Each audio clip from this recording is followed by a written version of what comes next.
Situational പ്രോബ്ലത്തെ personality പ്രോബ്ലമാക്കി മാറ്റരുത്. ഒരു എക്സാമിൽ തോറ്റു, അതൊരു സിറ്റുവേഷണൽ പ്രോബ്ലം. ആ സിറ്റുവേഷനിൽ തോറ്റു. പക്ഷെ ഞാൻ തോറ്റവനല്ല.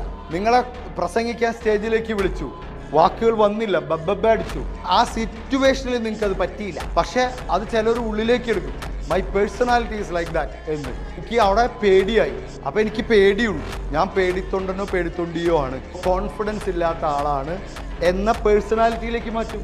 ഒരു സിറ്റുവേഷനിൽ ഒരു കാര്യം മറന്നുപോയി. പക്ഷെ ചിലവരെന്തെടുക്കുക, ഞാൻ മറവിയുള്ള ആളാണ്, അത് പേഴ്സണാലിറ്റി പ്രോബ്ലമായി.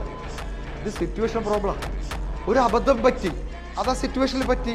അല്ലാതെ ഞാൻ മണ്ടനല്ല. നോക്കൂ, ഞാൻ തോറ്റിട്ടുണ്ട്, പക്ഷെ തോറ്റവനല്ല. ഞാൻ കരഞ്ഞിട്ടുണ്ട്, പക്ഷെ ദുർബലനല്ല. ആ സന്ദർഭങ്ങളൊക്കെ ഉണ്ടായിട്ടുണ്ട്. I had those situations. പക്ഷെ ഞാൻ അങ്ങനത്തെ ഒരാളല്ല. അതെനിക്ക് മറികടക്കാൻ പറ്റും.